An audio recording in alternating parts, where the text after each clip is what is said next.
Siempre es un privilegio poder compartir con ustedes este día domingo y gracias al Señor que tenemos este medio para poder seguirnos comunicando. No olvidemos que la iglesia no es un lugar, no es un lugar físico, tampoco la iglesia es una reunión de personas. La iglesia es la vida de Cristo siendo impartida en cada uno de nosotros participando de esa vida y cada uno de nosotros expresando y manifestando esa vida a los demás.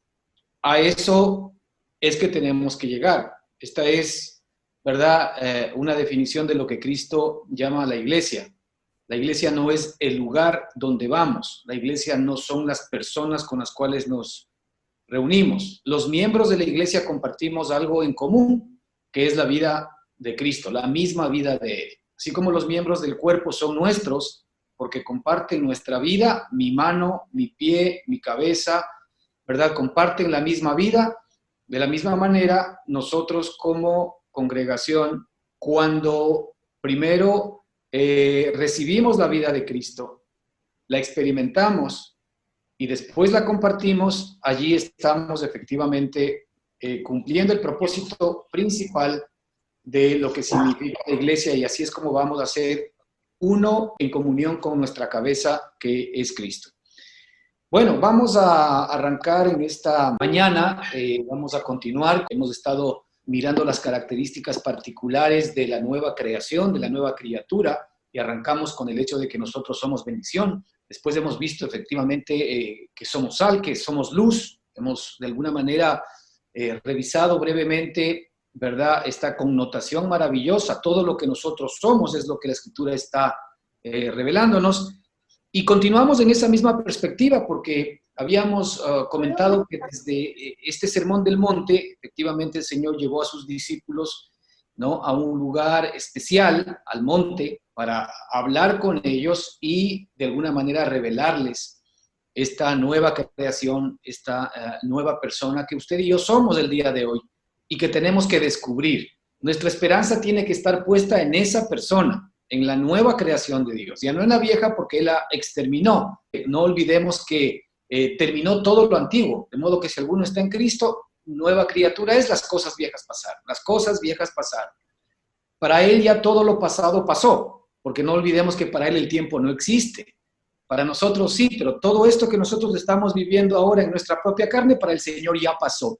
Y lo que Él quiere ahora es que nosotros comprobemos en nuestra propia experiencia cuáles son las nuevas cosas, ¿verdad?, que Él tiene previstas para nosotros. Y Él ha permitido que en este tiempo nosotros podamos conocer, ¿verdad?, esta realidad, para que en medio de todavía, ¿verdad?, esta vieja creación en la que todavía tenemos experiencias, podamos vivirla de una manera distinta y diferente, con la vida de Él y ya no con la vida que nosotros de alguna manera heredamos de nuestros padres, con esa vana manera de vivir que heredamos de nuestros padres, la cual el Señor hoy, ¿verdad?, quitó, de la cual nos libró para darnos una nueva manera de vivir. Y la nueva manera de vivir, ¿verdad?, ahora es por la nueva creación, por el Hijo que Él ha puesto en cada uno de nosotros. Entonces, si nosotros entramos verdaderamente a enfocarnos en esta nueva vida, en esta nueva creación, si para nosotros desde ahora en adelante esta comienza a ser nuestra meta, que la vida de Él sea una realidad en mí, que es la meta de Él para mí, entonces Él va a comenzar a hacer realidad, ¿no es cierto?, lo que Él ha hecho en mí. De ahí que nosotros tenemos que anhelar esa vida, ¿no?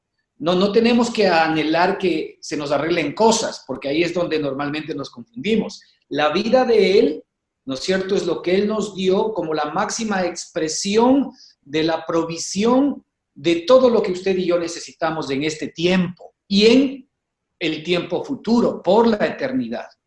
Así que esa vida, ¿verdad?, que incluye todas las cosas, ¿verdad?, es la que hoy usted y yo podemos experimentar. Vamos a arrancar con una oración, ¿verdad? Vamos a pedir que el Señor obviamente nos dé luz, sabiduría. Padre eterno, gracias por esta mañana, una vez más, en comunión con nuestros hermanos, contigo, Señor.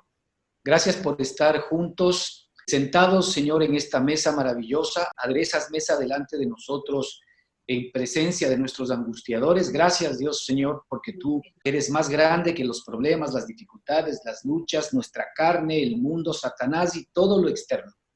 Gracias porque tú estás morando en nuestro espíritu y porque esa realidad tiene que ser una experiencia diaria en nuestra vida. Esto es lo que pedimos, Señor, que tú nos des espíritu de sabiduría y de revelación en tu conocimiento, el que podamos nosotros prenderte, Señor, agarrarnos, aferrarnos de esta nueva esperanza, que es esta nueva creación que has puesto en nuestro espíritu, para que nos acompañe por toda la eternidad. Gracias porque tú eres bueno, porque tú nos amas y nos has amado eternamente y nos amarás por siempre. Y gracias, Señor, porque ahora estás empeñado en que nosotros podamos recibir todo lo que ya has previsto y provisto para todos y cada uno de nosotros. En Cristo te damos gracias por este tiempo, por cada hermano aquí, por cada persona que escuche, Señor, esta enseñanza que proviene de ti y porque nos des, Padre, a todos los que escuchemos un espíritu de sabiduría y de revelación en tus profundidades. En el nombre de Cristo te lo pedimos y te agradecemos, Señor. Amén y amén.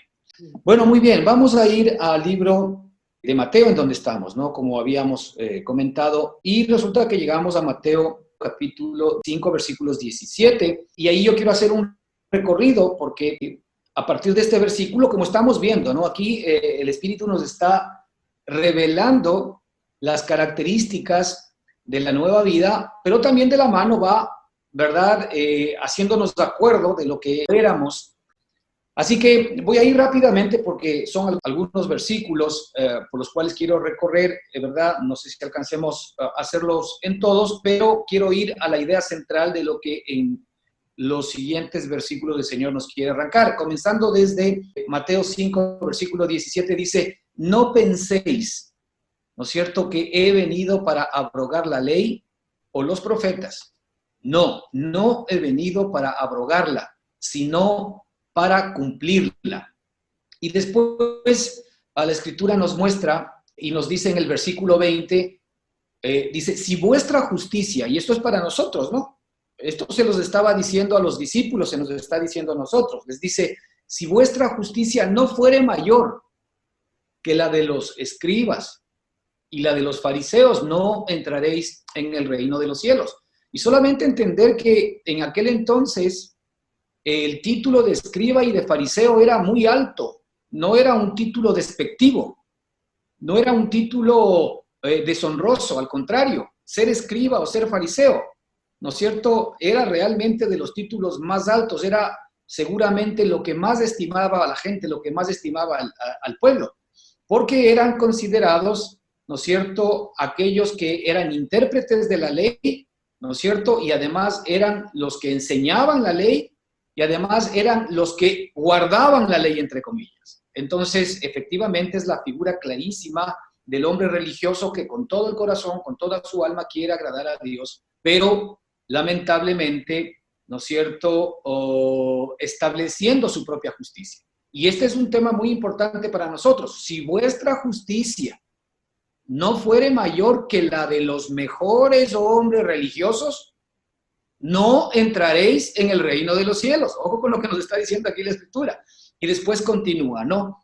Obviamente aquí hay un condumio que lo vamos a ir viendo en esta medida, pero estoy yendo por ciertos hitos que creo que son importantes que los entendamos.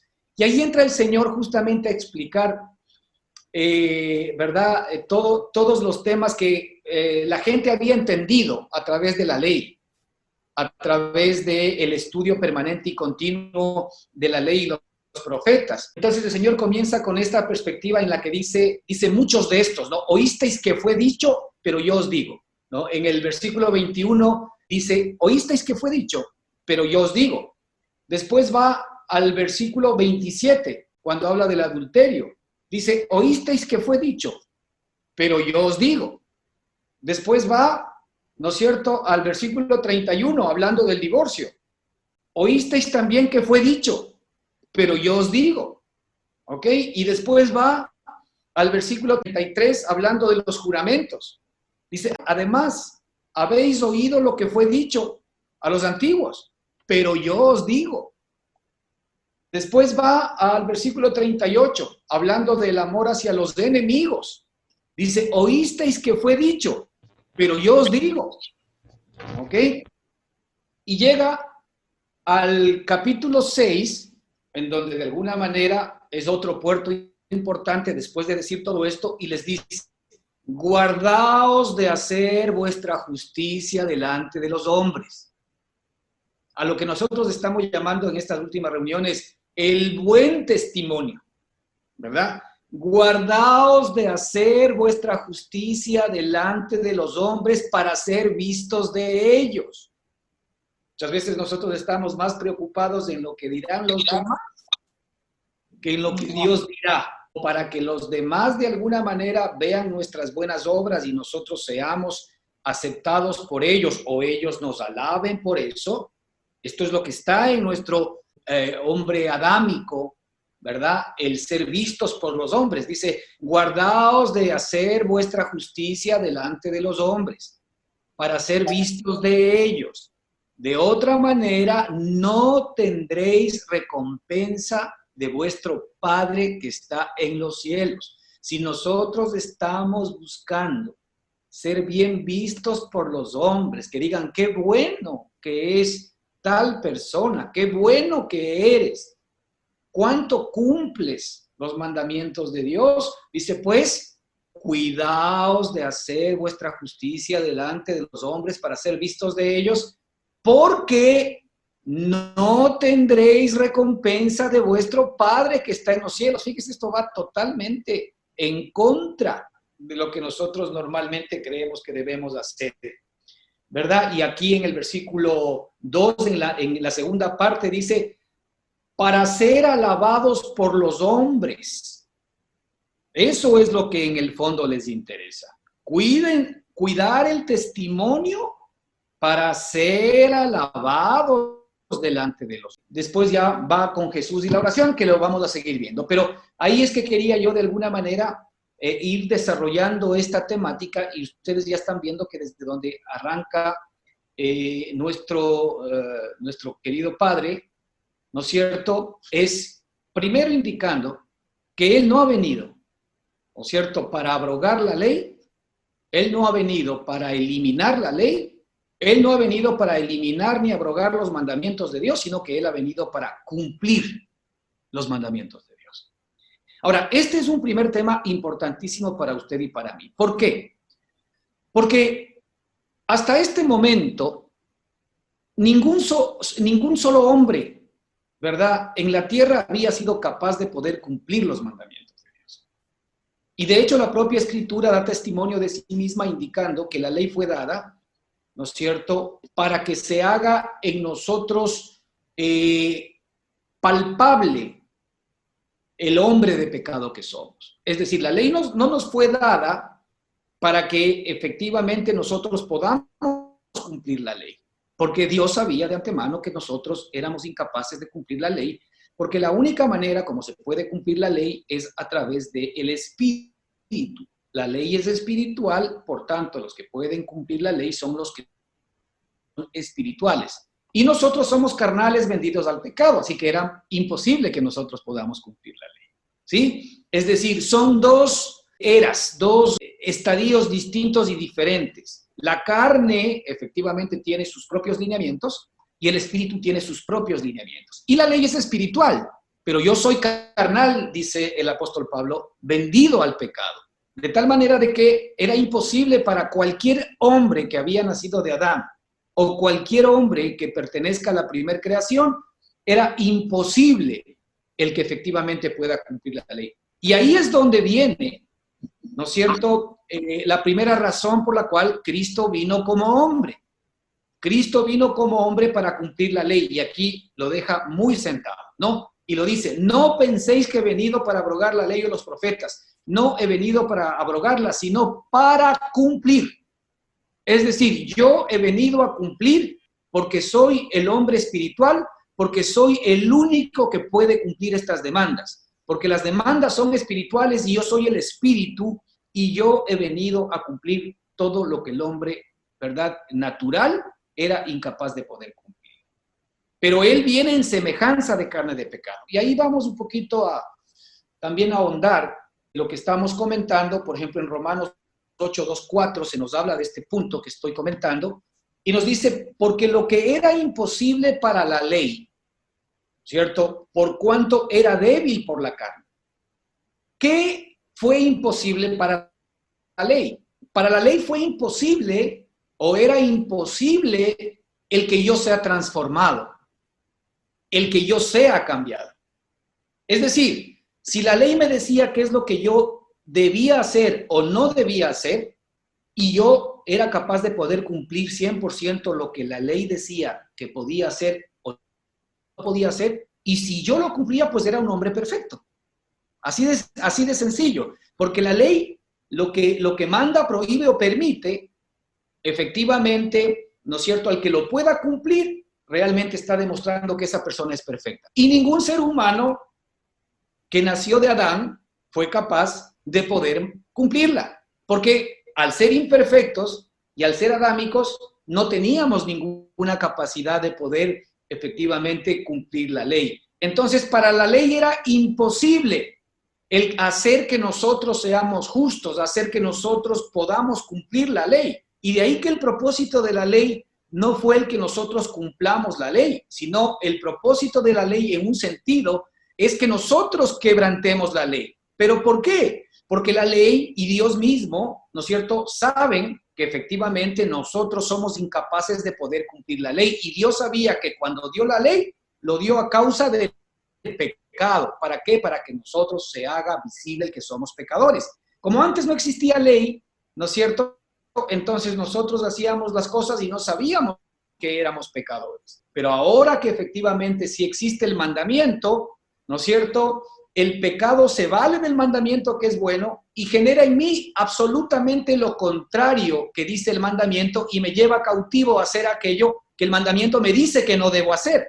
Y así es como la ley me demuestra que soy un pecador. De ahí que el propósito de la ley, ¿no es cierto?, es llevarme a la muerte, juzgarme, hacerme absolutamente consciente de que soy pecador y de que soy incapaz de poder cumplir las demandas de Dios. Miserable de mí. ¿Quién me podrá librar de este cuerpo de muerte? Esa fue la conclusión a la cual llegó el apóstol Pablo. Y es la conclusión a la cual usted y yo tenemos que llegar. Porque si nosotros creemos todavía, ¿no es cierto?, que podemos seguir siendo justos, entonces nos vamos a encasillar dentro de lo que vamos a ver más adelante, ¿no? Así que, porque lo que era imposible para la ley, por cuanto era débil por la carne, Dios tuvo que hacer algo, porque efectivamente Él sabía que la ley no nos iba a poder corregir, no iba a poder cambiar la realidad de nuestra naturaleza pecaminosa. Entonces Dios tuvo que hacer algo. Dice, Dios envió a su Hijo como espíritu, pero como carne, es decir, lo envió en carne, pero lleno de su Espíritu Santo, lleno de la vida de Él. Lo envió a su Hijo en semejanza de carne de pecado y lo envió a causa del pecado. O sea, lo envió, ¿no es cierto?, igualito a mí y lo envió en la misma posición o a la misma posición en la que yo estaba para combatir el pecado que yo fui incapaz de poder combatir. Lo envió a consecuencia de mi pecado, ¿no es cierto?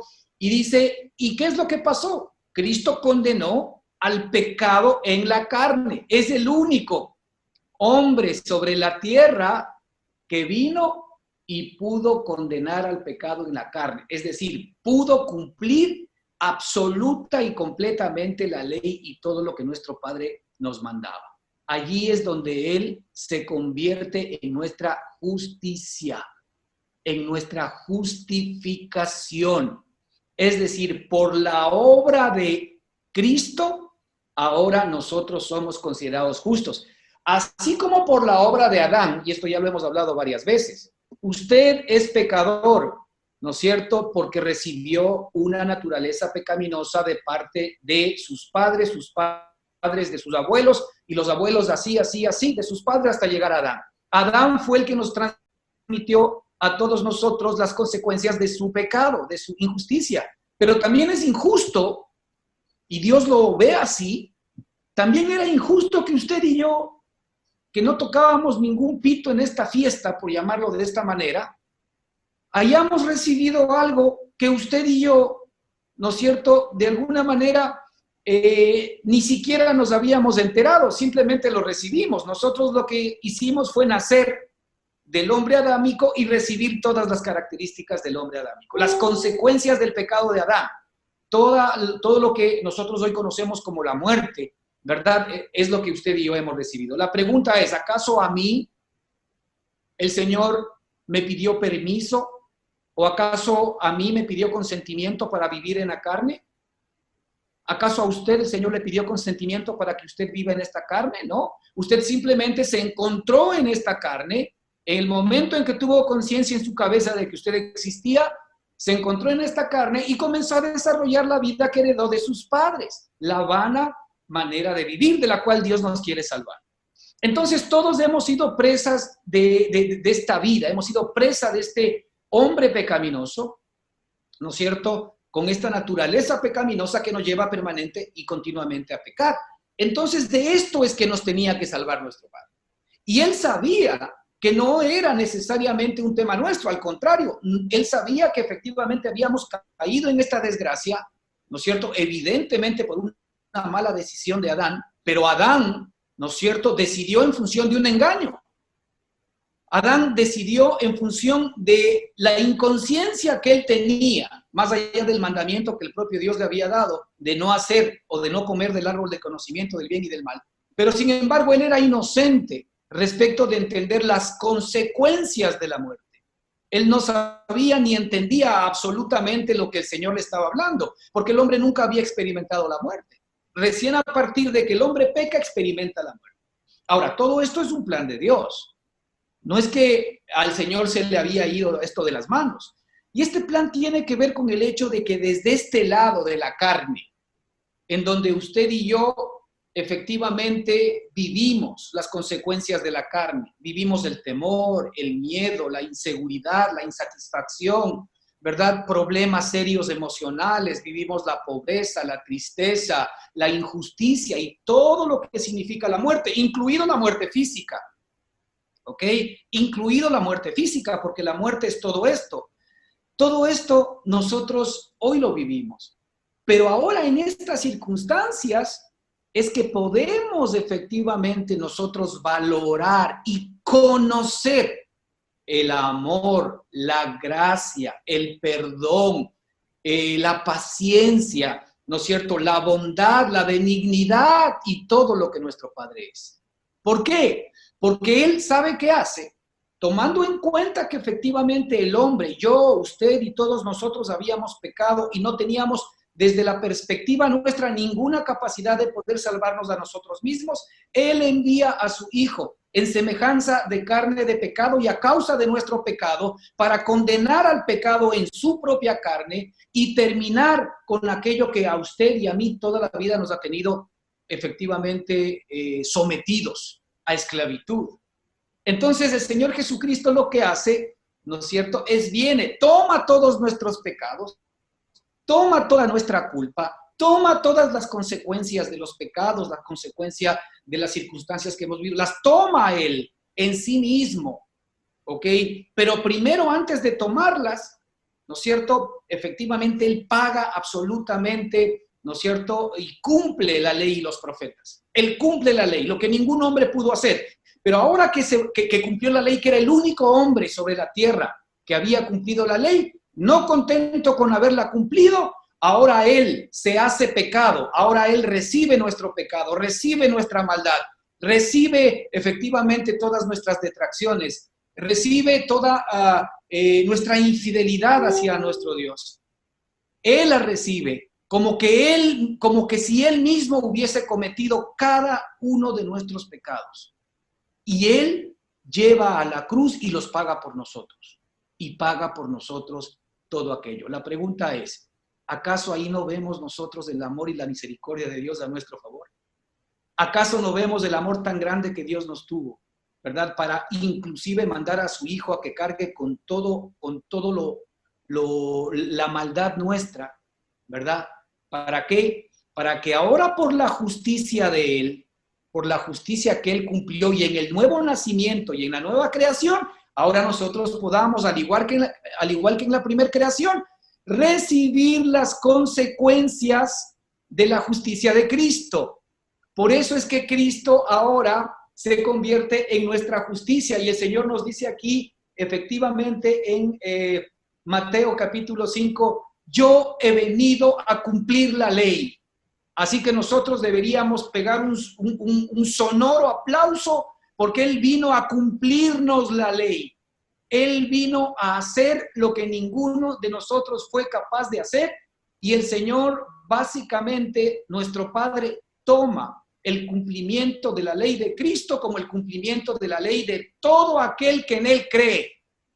Es por eso importante poner nuestra fe y poner nuestro corazón en Él. ¿Por qué? Porque si yo creo en Él, todo lo que es de Él, el Padre lo hace mío. La justicia de Él es mi justicia, ¿verdad? La paz de Él es mi paz, la santidad de Él es mi santidad. Y ya el Señor no toma en cuenta mis pecados, ya no toma en cuenta mis maldades, ya no toma en cuenta mis injusticias. El grave problema de esta perspectiva es que nosotros tenemos en nuestro hombre adámico arraigada muy profundamente la justicia propia. Nosotros nos creemos justos en alguna medida, pero parta de esta realidad. Para el Señor nosotros somos injustos, todos absolutamente, y nuestras buenas obras son trapos de inmundicia.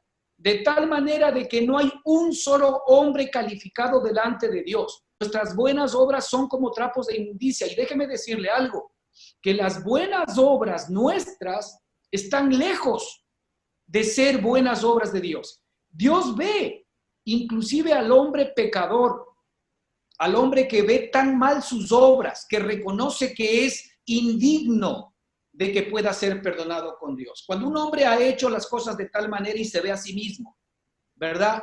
Indigno de ser perdonado por Dios, ese hombre efectivamente tiene más aceptación de parte de Dios porque está de acuerdo con él respecto de su propia sentencia. Señor, soy indigno de que me perdones. No soy digno de ser llamado tu hijo. Eso es verdad. Estoy de acuerdo con el Señor, pero ojo, Él pagó el precio por mí. Así que soy indigno desde la perspectiva de mi carne. Soy indigno desde la perspectiva de mi propia justicia, pero ahora soy digno desde la perspectiva de la justicia y de la vida de Jesucristo, mi nueva vida. Así que ahí cambia absolutamente la situación. Entonces, el Señor lo que quiere es que nosotros nos despojemos y aquí nos quiere revelar algo importante, que nos despojemos de nuestra justicia propia. Aquí estaba hablando a él en los versículos que habíamos comentado, en donde él dice que si nuestra justicia no fuese mayor que la de los escribas y fariseos, si nuestra justicia no fuese mayor que la de los mejores religiosos y de los más santos religiosos que han existido, dice, no entraremos en el reino de los cielos. ¿Sabe que muchas veces lo que no permite que nosotros podamos experimentar la vida de Cristo en nosotros, que es justamente, ¿no es cierto?, la experiencia de entrar en el reino de los cielos? Entrar en el reino de los cielos es experimentar, comenzar a echar mano de la vida eterna y comenzar a saborear y a percibir la vida que ya tengo en mí. Llámese que efectivamente esto es entrar a partir de hoy en el reino de los cielos. Entrar, ¿verdad?, en el poder de la vida del Rey que ya está efectivamente en mí. Es decir, mi justicia, mi propia justicia, lo bueno que yo me creo que soy. En lo más profundo de mi corazón yo me comparo con los demás, porque claro, cuando yo me comparo con los demás, con el señor de allá de la esquina que es perverso, entonces yo me veo bueno a mí mismo y yo creo que soy una buena persona. Yo digo, a ver, mira cómo es esa persona, mira cómo soy yo soy bueno. Pues déjame decirte que delante de Dios eres exactamente igual que aquella persona que de alguna manera puede estar haciendo atrocidades. Aquí hay un tema muy importante. No olvidemos que el Señor siempre ve al hombre adámico como raza, ve como uno solo. Es decir, en un sentido, toda la raza humana, todos los hombres adámicos estuvimos en Adán el momento en que él fue creado. De tal manera de que hoy la multiforme cantidad de pecados que tenemos los seres humanos, unos deplorables, otros atroces y otros muy chiquititos, ¿verdad? Lo único que demuestran es la condición humana y lo único que demuestran es que tú eres tan capaz de poder hacer esas cosas, ¿verdad? Realmente que no tienen nombre, que otros hacen, podrían hacer exactamente lo mismo en las situaciones y en las condiciones que esa persona vivió. Lo que la maldad de los seres humanos nos está mostrando a nosotros es que esa maldad está en nosotros, es que esos genes están en nosotros, los más atroces crímenes están en nosotros. Lo que nos está mostrando verdaderamente la maldad de los demás no es que yo soy bueno, es que yo soy exactamente igual a ellos. A ellos les tocó de alguna manera expresar y manifestar ese nivel de maldad atroz.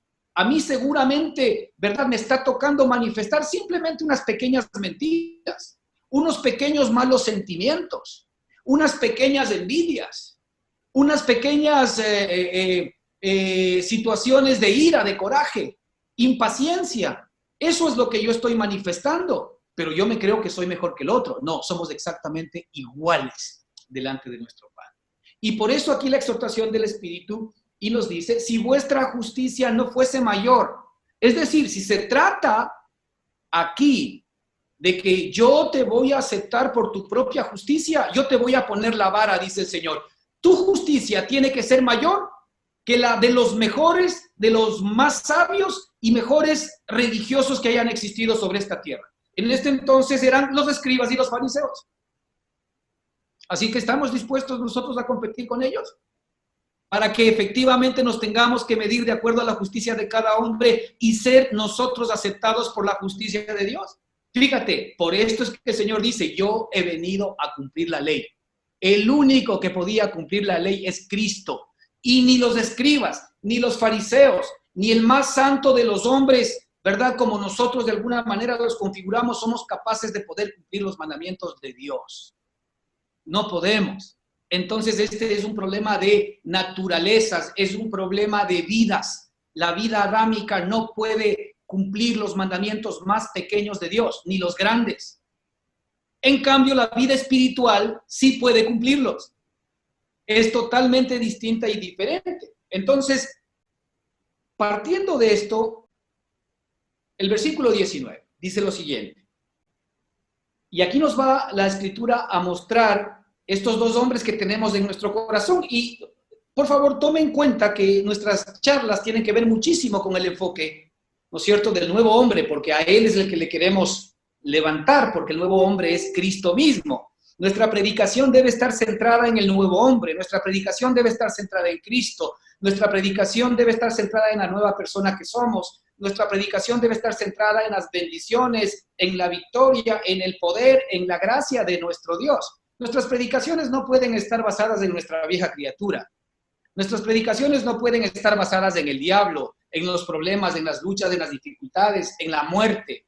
Nuestra predicación, nuestra enseñanza y nuestra mente debe entrenarse, ¿verdad?, para ser renovada por poner su mirada en las cosas de Cristo.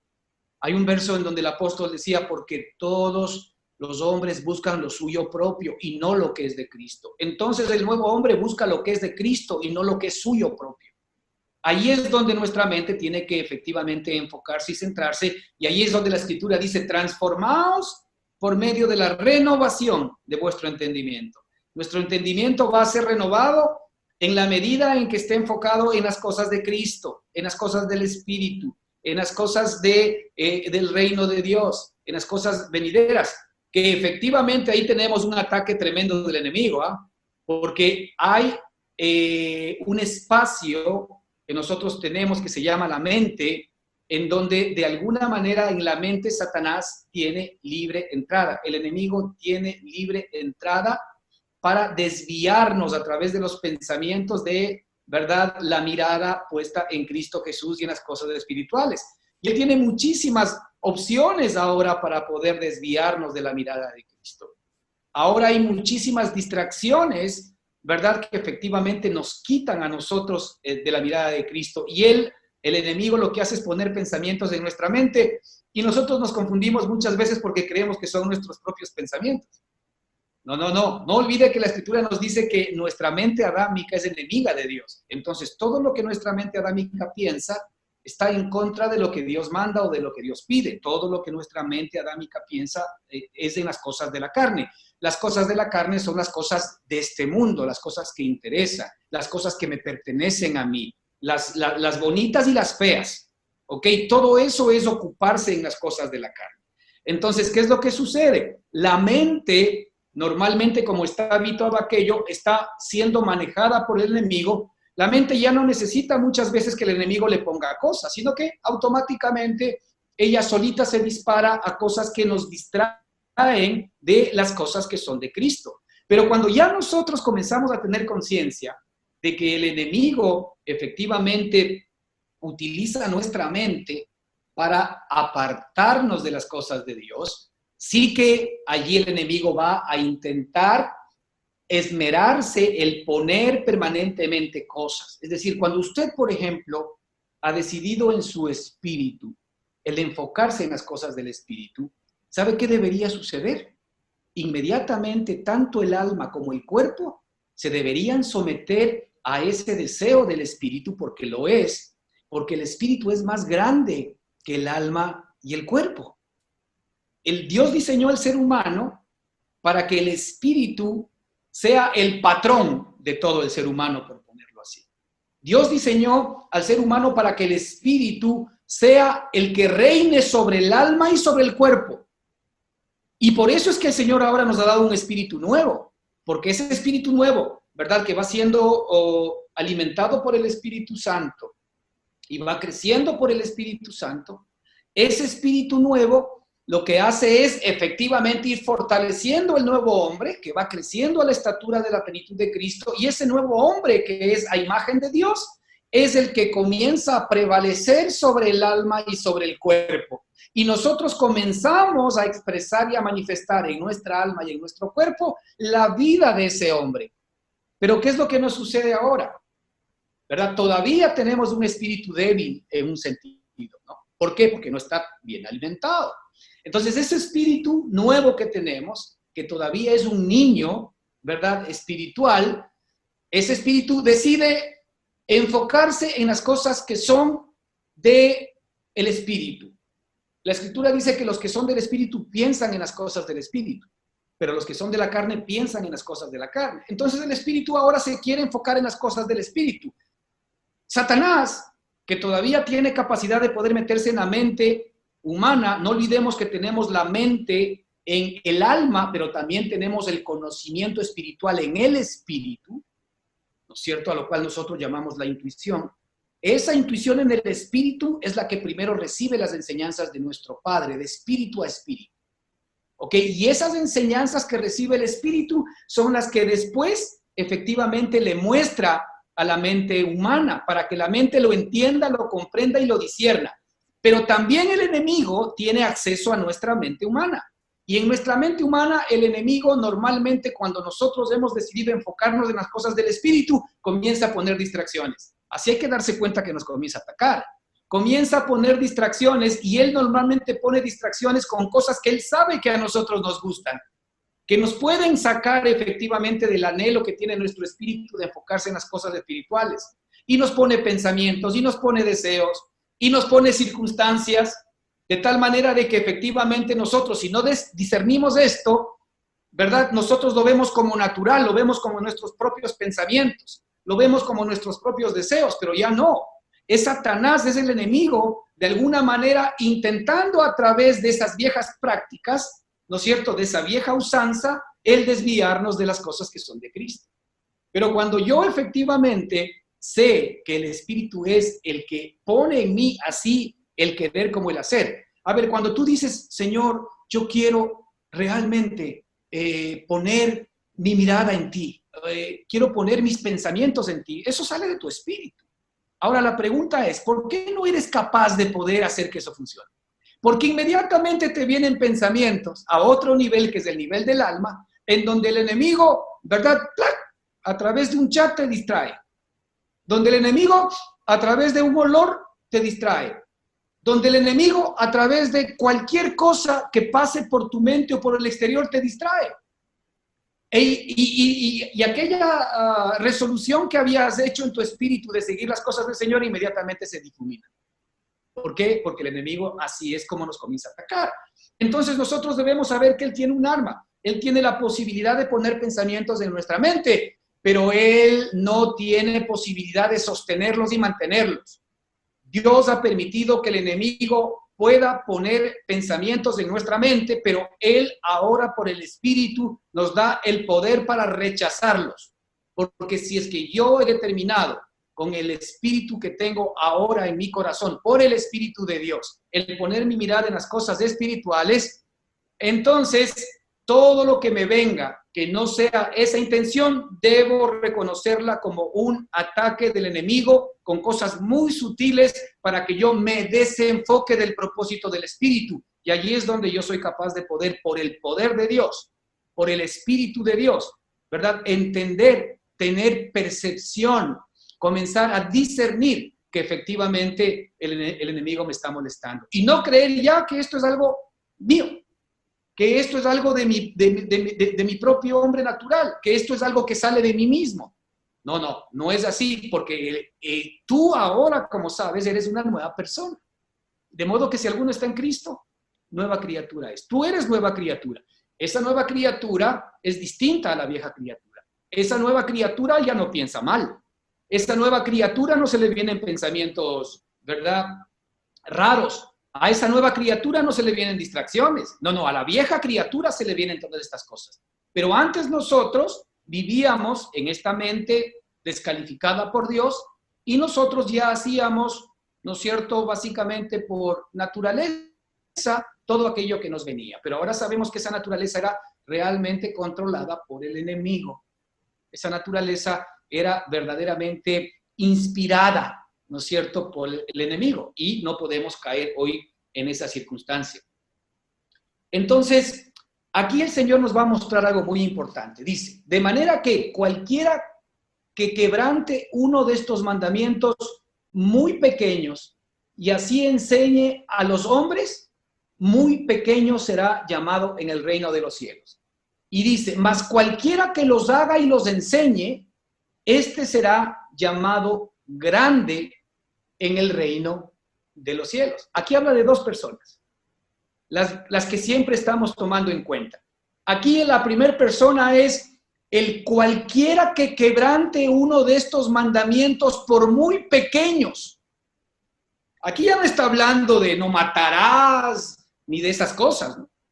Cualquiera que quebrante, cualquiera.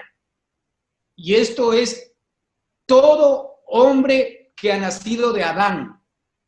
Cualquiera que quebrante uno de estos mandamientos muy pequeños y así enseñe a los hombres, muy pequeño será llamado en el reino de los cielos. Mas cualquiera que los haga y los enseñe, fíjate, este es otra persona. Este es alguien que puede hacer y que puede mostrar. Este enseñar de aquí tiene que ver con expresar, con manifestar, con mostrar.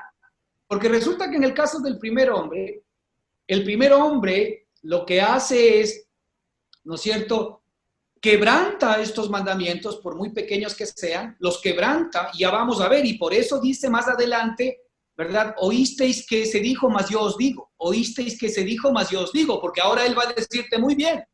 Yo no me voy a que ustedes observen los mandamientos grandes, porque eso de pronto tal vez podría ser una especie de camuflaje para ustedes porque los están observando, pero yo me voy a ir a los mandamientos más pequeños, a ver si son capaces de poder cumplirlos. Eso es lo que nos está enseñando, ¿verdad?, la Escritura en este momento, pero nos está mostrando en Buen Romance estas dos personas.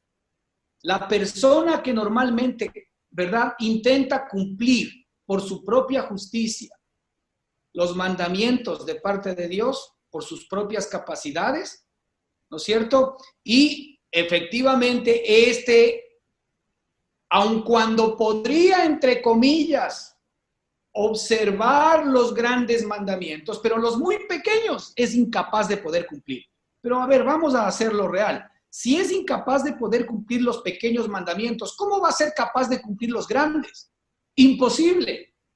Entonces el Señor nos lleva, ¿verdad?, al diccionario del Espíritu de Dios para demostrarnos, ¿verdad?, las cosas que verdaderamente el Señor quiere decir o quiso enseñar. No lo que estaban enseñando los religiosos o necesariamente los maestros de la ley, era lo que efectivamente él estaba enseñando. Pero aquí él se enfoca y dice, más cualquiera que los haga y los enseñe. Está hablando de sus hijos. Cualquiera que los haga y los enseñe. Es decir, cualquiera que por naturaleza los pueda hacer y los pueda mostrar y los pueda expresar y así los enseñe. ¿Cómo los enseña? Siendo carta leída, siendo un evangelio vivo. Que esto efectivamente la Escritura nos lo muestra una y otra vez. Entonces el Señor nos quiere llevar nuevamente, hermanos, ¿no es cierto? No a nuestra propia justicia, no a nuestras propias capacidades, no a cuánto estamos cumpliendo o cuánto estamos incumpliendo, sino cuánto del nuevo hombre, de la nueva vida se está expresando realmente en usted y en mí. Cuánto de ese nuevo hombre, de esa nueva persona es realidad en usted. Porque en la medida que esa persona sea realidad en usted, entonces usted va a poder comprobar, ¿no es cierto?, a aquel que es capaz de hacer, de cumplir los mandamientos, porque ese que es capaz de hacer y cumplir los mandamientos es imagen y semejanza de Dios. Es el que ha nacido en usted, es el nuevo nacimiento, es la nueva criatura, es la nueva persona que Dios ha puesto en su corazón. ¿Verdad? ¿Y qué es lo que pasa? Este no enseña de palabras. Este enseña de vida. Este enseña de hechos. Porque este nuevo hombre que es el que tiene que fluir en nosotros, es el regalo que Dios te ha dado a ti y a mí. Esta es la vida que yo estoy comentando al principio de esta charla cuando digo, esta es la vida que nosotros tenemos que anhelar. Esta es la vida que nosotros tenemos que buscar. Esta es la vida que nosotros tenemos que demandar de parte de Dios. No una vida de hipocresía, ¿verdad?, que de alguna manera me haga justo delante de los hombres, sino que me haga justo delante del Señor. ¿Por qué? Por la nueva vida que el Señor ha puesto en mí, porque Él reconoce al Hijo. Él reconoce dentro de nosotros a la persona que efectivamente es capaz de hacer y de enseñar así a los hombres, porque es su Hijo amado. Ese Hijo no se puede duplicar. Ese hijo no se puede imitar. Ese hijo no se puede falsear. Ese hijo es una realidad que tiene que salir de cada uno de nosotros y cuando lo tengamos y cuando lo vivamos y cuando lo comencemos a experimentar, pues será efectivamente el maravilloso regalo de Dios que tiene para usted y para mí. Entonces, fíjese aquí, el Señor habla de estos dos hombres.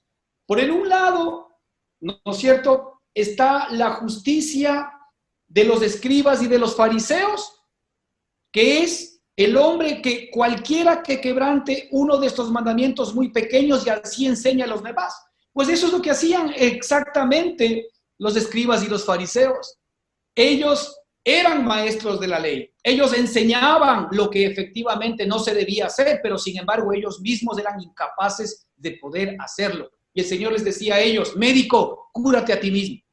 Porque ellos enseñaban y daban recetas, pero ellos mismos eran esclavos de esas enfermedades y eran incapaces de poder cumplir lo que la palabra del Señor, ¿verdad? O lo que ellos mismos estaban enseñando, o lo que estaban de alguna manera entendiendo y predicando hacia las personas. Entonces el Señor dice aquí que este tema es contundente. Si nosotros, y una exhortación para usted y para mí, si nosotros todavía seguimos poniendo nuestra confianza en nuestra conducta, en nuestra justicia propia, entonces nosotros tendremos que ser mayores en nuestra justicia que los escribas y los fariseos. Nos pone cosa difícil. Nos pone cosa difícil, porque está hablando de que nosotros debemos ser mejores que los efectivamente maestros de la ley. Mejores que los que más efectivamente intentan o anhelan cumplir la voluntad de Dios. Cosa imposible. Yo no quiero ir por ahí, no sé si usted. Lo que sí le digo es que aquí el Señor nos dice que si nuestra justicia no fuese mayor que la de ellos, entonces no entraremos en el reino de los cielos. Hermanos, nuestra justicia propia nos impide el poder experimentar la vida de Cristo. Así de sencillo. Nuestra justicia propia no nos permite realmente participar de las cosas de Cristo. Y es muy sencillo, hágase usted un autoanálisis en este momento. ¿Cuán justo usted se ve en relación a otros? Si usted se ve más justo que otros, pues tiene justicia propia. Así de sencillo. La realidad es que nosotros deberíamos vernos a los ojos de Dios. ¿Cómo el Señor ve a la humanidad? ¿El Señor ve más malos a unos que a otros en la raza humana? No. El Señor dice, por cuanto todos pecaron y todos están excluidos de la gloria de Dios. Dice, no hay quien conozca a Dios. El Señor dice, podrida llaga hay desde la mollera de su cabeza hasta la punta de los dedos en todos los seres humanos. ¿Usted se ha visto así? Cuando nosotros estamos en nuestra carne, nosotros nos vemos justos y vemos a los demás injustos. Nosotros juzgamos a los demás en función de la bondad que nosotros somos. Nosotros nos convertimos normalmente en la medida de los demás. Hermano, nuestra propia medida de justicia no permite que nosotros entremos en el reino de los cielos. No permite que experimentemos la vida de Cristo en nosotros. ¿Por qué? Porque el Señor dice que Él es Dios celoso, que Él no va a compartir su gloria con nadie. Y si es que efectivamente tú tienes, ¿no es cierto?, justicia propia, entonces exhibe tu justicia. Él no va bajo ninguna circunstancia a exhibir la suya, ¿verdad? Porque obviamente tú tienes la tuya, no la necesitas. Pero el momento en que tú te des cuenta que eres injusto delante de Dios, que has sido desechado de parte de Dios en la vida adámica, que en ti hay podrida llaga. Esta es una palabra dura, hermanos, porque muchos de nosotros nos creemos buenos, nos creemos justos, porque de acuerdo con el diccionario de la mente humana nos creemos buenos y justos, no de acuerdo con el diccionario de la mente divina. La mente divina nos muestra a todos injustos, a todos podridos, a todos corrompidos. De allí que nosotros, cuando se nos venga a nosotros, por parte del enemigo, la tentación de vernos mejores que otros, expulsa esos pensamientos de tu corazón, porque esos pensamientos tienen como fin todavía mostrar en ti la buena opinión que tienes de ti mismo. Y esa buena opinión no permite el que tú seas partícipe del reino de los cielos, de participar en la vida de Cristo que hay en ti. Porque el Señor, mientras tú no te desentiendas, dejes de confiar en ti, para cualquier cosa y peor para la justicia, entonces esto no va necesariamente a funcionar. Y fíjate, el Señor Jesucristo ahí comienza por si acaso, ¿no? Fíjate la gran introducción que Él hace. Y Él dice muy bien, entonces ahora yo les voy a ustedes a enseñar. ¿Oísteis que fue dicho a los antiguos, no matarás? Sí, ¿verdad? Seguramente ahí están los escribas, los fariseos, y muchos de ustedes discípulos que efectivamente confían en ustedes, mismo no han matado. Pues bien, sí, seguramente no han matado. Pero yo les digo, esto es lo que el Señor quiere que entendamos. No lo que nosotros habíamos entendido. Este no era un tema de no matar. El Señor dice, ¿oísteis que fue dicho a los antiguos, no matarás? Y cualquiera que matare será culpable de juicio. Pero yo os digo, es la revelación de parte de nuestro Padre ahora, al punto que nos quiere llevar. Él nos quiere llevar al punto en este sentido. Pero yo os digo que cualquiera que se enoje contra su hermano será culpable de juicio. Y que cualquiera que diga necio a su hermano será culpable ante el concilio. Y cualquiera que le diga fatuo quedará expuesto al infierno de fuego. ¿Ok? ¿Eso nosotros podemos cumplirlo? ¿Cuántos de nosotros aquí nos sentimos justos? Pregunto, ¿tú sigues todavía enojándote contra tu hermano? ¿Tú sigues todavía diciendo necio a tu hermano? Llámese tu hermano, ¿verdad? Todas las personas que están a tu alrededor. Aquí no está hablando de tu hermano en la carne solamente, está hablando de tu hermano en la raza. ¿Tú a tu hermano le dices fatuo? ¿Tú piensas mal de él? ¿Crees que es una mala persona? ¿Crees que se merezca el infierno? ¿Crees que se merezca efectivamente que le vengan cosas malas por lo mal que ha hecho? Pues el Señor dice que cualquiera que piense así sea expuesto al fuego del infierno. Así de duro. ¿Qué tal? Entonces, ¿qué es lo que nos está mostrando? El Señor aquí nos está mostrando qué es lo que es la nueva criatura.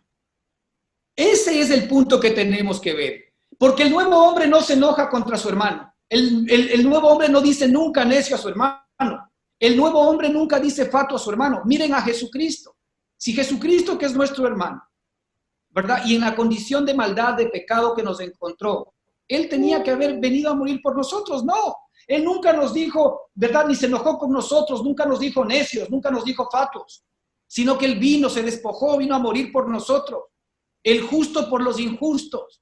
Vino a dar su vida por ti y por mí. Vino a entregar toda la justicia y lo que Él era, ¿verdad? Por causa de sus enemigos, que éramos nosotros. La naturaleza de Él, que es nuestra naturaleza, ¿no es cierto?, ama a los hermanos. La naturaleza que está en nosotros no solamente que no mata físicamente, sino que no insulta, sino que no piensa mal, sino que no se enoja.